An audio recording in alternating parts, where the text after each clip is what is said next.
Welcome to The Explainer. You know, academic research can sometimes feel like you're on a long, winding road with no clear signs. It's kind of daunting. But what if you had a map? Well, that's exactly what we're doing today. We're going to break down the entire scientific research process into a simple, step-by-step journey that, honestly, anyone can follow. I mean, have you ever been there? Staring at a huge project, feeling completely overwhelmed, with no idea where to even begin? Yeah, we've all felt that. But here's the secret. Every big research project is really just a series of small, logical steps. We're going to walk that path together right now. So, every good journey needs a clear starting point, right? For us, that means we've got to answer a really simple but totally crucial question. What exactly is scientific research anyway? And you know what? At its core, it's actually pretty straightforward. Research starts with curiosity, a question you have, or maybe a hypothesis, an idea you want to test out. The whole goal is to find an answer that isn't just based on opinion, but on verifiable facts. It's basically a structured hunt for objective truth. Now, this hunt for truth, it's not a free-for-all. There are rules.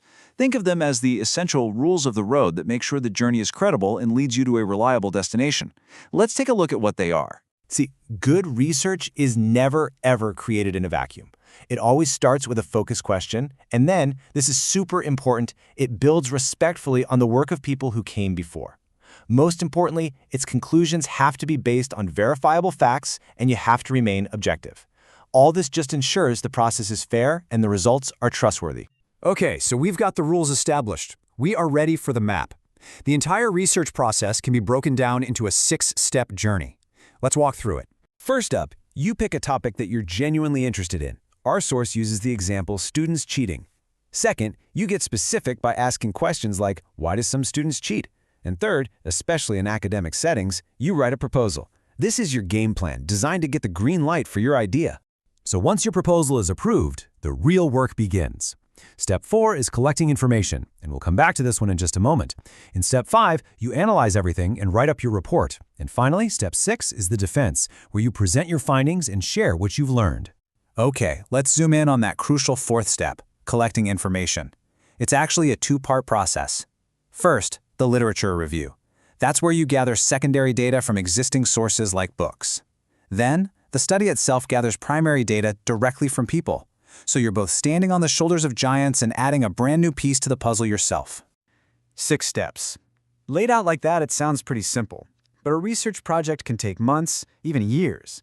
So how do you possibly manage it all and stay on course without getting totally lost? Well, the answer is simple but so powerful. You need a detailed map, a real action plan. This is where you move from just having a list of steps to having a concrete strategy for success. The source material puts it so bluntly, and I love this. Failing to plan equals planning to fail. Your research plan isn't just a suggestion, it's the absolute foundation of your entire project. And here's what that kind of plan looks like in practice. You don't just have one huge, terrifying deadline for the literature review. No way. You break it down into small, weekly tasks, and each one gets its own deadline. This turns a marathon into a series of totally manageable sprints, letting you track your progress and stay in control of the whole project. So let's pull back for that view from the top. We've defined research, we've learned the rules of the road, and we've walked through all 6 steps. You now have the complete roadmap from a single question all the way to a final answer. And that's really the main takeaway here. Scientific research isn't some intimidating mystery that only a few people can solve. It's a journey, a structured, logical journey that absolutely anyone can take, as long as they have a good map to follow. And you know, since every journey begins with a single step, and every research project with a single question, that just leaves us with one thing to consider. What question will you ask first?